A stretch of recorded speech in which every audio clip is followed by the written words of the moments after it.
Remue ménage. Remue ménage.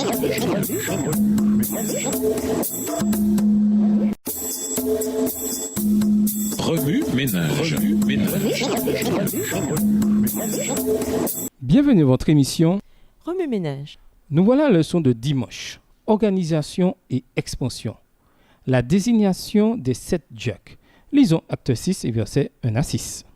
Acte 6 et versets 1 à 6. En ce temps-là, le nombre des disciples augmentant, les hellénistes murmurèrent contre les Hébreux parce que leurs veuves étaient négligées dans la distribution qui se faisait chaque jour. Les 12 convoquèrent la multitude des disciples et dirent : « Il n'est pas convenable que nous laissions la parole de Dieu pour servir aux tables. C'est pourquoi, frères, choisissez parmi vous 7 hommes de qui l'on rend de bons témoignages, qui soient pleins d'Esprit Saint et de sagesse, et que nous chargerons de cet emploi.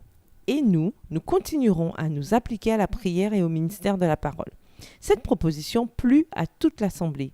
Ils élurent Étienne, homme plein de foi et d'Esprit Saint, Philippe, Procore, Nicanor, Timon, Parménas et Nicolas, prosélytes d'Antioche. Ils les présentèrent aux apôtres qui, après avoir prié, leur imposèrent les mains. Une dispute entre les Grecs, des Juifs de Grèce, et les Hébreux, des Juifs de Jérusalem, devint l'occasion d'organiser davantage l'Église. Jusqu'ici, nous semble-t-il, d'après les chapitres précédents, les apôtres faisaient la plus grande partie du travail. Cependant, en raison du nombre croissant de disciples, la demande excéda les provisions. Nous avons ici une leçon cruciale de leadership, l'importance de déléguer. Le service en faveur des veuves et des nécessiteux était un aspect du ministère que d'autres pouvaient être appelés à faire. D'autres aspects de l'évangile ne pouvaient être accomplis que par les apôtres, une œuvre qu'ils ne pouvaient se permettre de négliger à cause du service aux tables. C'est dans ce contexte que l'Église choisit 7 diacres. L'Église primitive ne s'en tenait pas qu'aux prédications orales de la parole, mais venait aussi en aide aux nécessiteux. Le véritable ministère évangélique répond toujours aux besoins aussi bien physiques que spirituels des individus. Cet aspect du ministère ne devait pas être pris à la légère, comme le montrent les critères de sélection pour ce poste. Les candidats devaient jouir d'une bonne réputation et être remplis du Saint-Esprit et de sagesse. Dieu est un Dieu d'ordre. 1 Corinthiens 14, versets 33 et 40. Et ainsi, son œuvre doit être faite de façon ordonnée. Le verset 7 nous dit que l'Église prospérait et que de nombreuses personnes se convertissaient à la vérité en résultat d'une organisation plus efficace et d'une plus grande implication des membres. Le ministère d'Étienne, lisons acte 6, les versets 8 à 15. Acte 6, versets 8 à 15. Étienne, plein de grâce et de puissance, faisait des prodiges et de grands miracles parmi le peuple. Quelques membres de la synagogue dits des affranchis, de celle des Cyrénéens et de celle des Alexandrins, avec des Juifs de Cilicie et d'Asie, se mirent à discuter avec lui. Mais ils ne pouvaient résister à sa sagesse et à l'esprit par lequel il parlait. Alors ils subordonnèrent des hommes qui dirent : « Nous l'avons entendu proférer des paroles blasphématoires contre Moïse et contre Dieu. » Ils émurent le peuple, les anciens et les scribes, et, se jetant sous lui, ils le saisirent et l'emmenèrent au Sanhédrin. Ils produisirent de faux témoins qui dirent : « Cet homme ne cesse de proférer des paroles contre le lieu saint et contre la loi, car nous l'avons entendu dire que Jésus, ce Nazaréen, détruira ce lieu et changera les coutumes que Moïse nous a données. » Tous ceux qui siégeaient au Sanhédrin, ayant fixé les regards sur Étienne, son visage leur parut comme celui d'un ange. Étienne, premier martyr chrétien, défendit avec puissance sa foi devant le Sanhédrin. Si cette histoire nous est familière, il nous arrive en revanche d'oublier souvent qu'Étienne n'était qu'un diacre. Aujourd'hui, notre conception du diacre diffère radicalement de l'exemple donné par ce martyr. L'opinion selon laquelle seuls les pasteurs, les anciens et les coordonnateurs de l'évangélisation sont censés faire de l'évangélisation entre en contradiction flagrante avec l'exemple de l'Église primitive. Étienne non seulement répandait l'Évangile, mais il argumentait aussi avec les gens dans la synagogue qui ne pouvaient pas lui résister, car il parlait avec la sagesse que lui donnait l'Esprit Saint. Acte 6, le verset 10. Ne réussissant pas à lui imposer silence par l'argumentation, ils recoururent à la fraude. Cependant, alors que de faux témoins présentaient leurs accusations mensongères avec violence, ils avaient sous leurs yeux la preuve contraire en la personne d'Étienne. Plus que ces arguments irréfutables, son caractère donna une grande puissance à la vérité de l'Évangile. La défense d'Étienne. Nous vous invitons à lire Actes, le chapitre 7, les versets 1 à 53. Étienne possédait une connaissance solide des Écritures. Ceci nous donne l'exemple de nouveau de la nécessité pour les membres de connaître la raison de leur foi et d'être capables de la défendre. À son procès, Étienne passa en revue l'histoire juive courante tout en soulignant les prophéties messianiques. Loin d'alléger la culpabilité de ses auditeurs, il déclara courageusement qu'il rejetait le Saint-Esprit et agissait comme leur père qui avait tué les prophètes. Étienne souligna un point intéressant sur Moïse, les versets 34 et 35 du chapitre 7 d'Actes.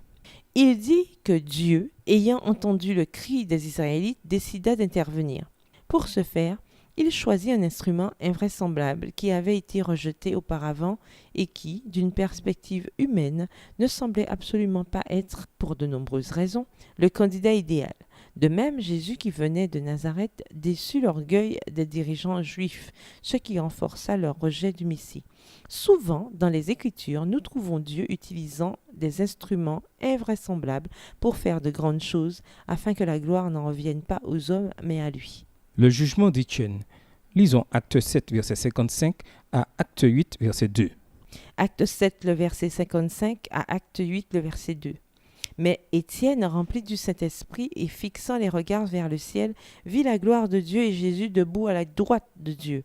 Et il dit, « Voici, je vois les cieux ouverts et le Fils de l'homme debout à la droite de Dieu. » Ils poussèrent alors de grands cris en se bouchant les oreilles, et ils se précipitèrent tous ensemble sur lui, le traînèrent hors de la ville et le lapidèrent. Les témoins déposèrent leurs vêtements aux pieds d'un jeune homme nommé Saul. Et il lapidait Étienne, qui priait et disait « Seigneur Jésus, reçois mon esprit. » Puis, s'étant mis à genoux, il s'écria d'une voix forte « Seigneur, ne leur impute pas ce péché !» Et après ces paroles, il s'endormit. Chapitre 8, versets 1 et 2. Saul avait approuvé le meurtre d'Étienne. Il y eut ce jour-là une grande persécution contre l'église de Jérusalem, et tous, excepté les apôtres, se dispersèrent dans les contrées de la Judée et de la Samarie. Des hommes pieux ensevelirent Étienne et le pleurèrent à grand bruit. La lapidation d'Étienne marque la fermeture de la prophétie des 70 semaines concernant la nation d'Israël, ce qui signifie que leur temps de probation serait achevé et qu'ils cesseraient d'être le peuple particulier de Dieu, voir Daniel 9, les versets 24 à 27.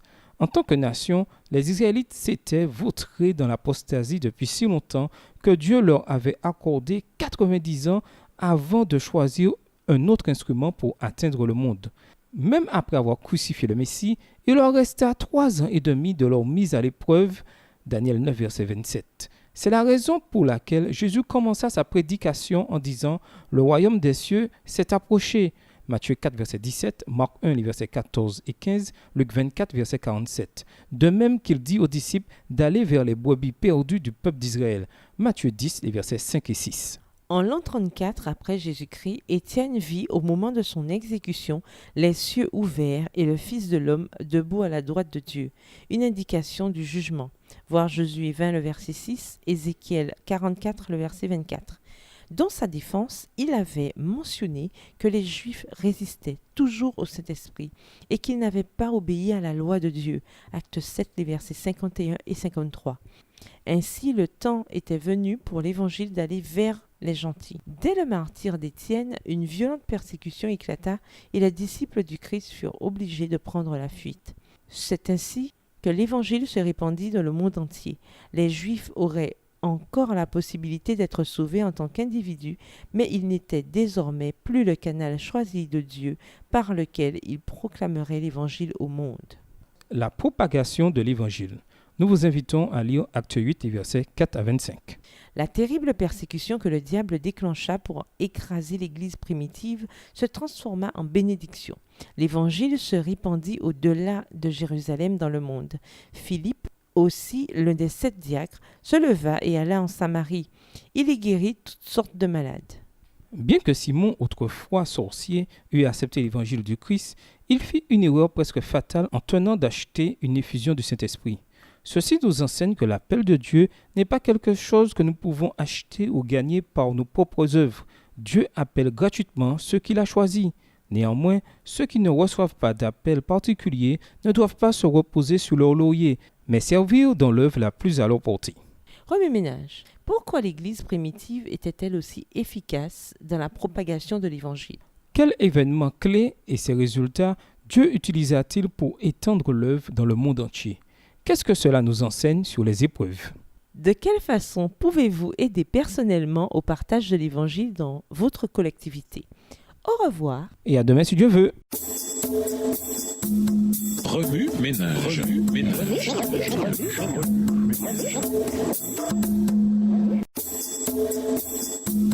Remue-ménage.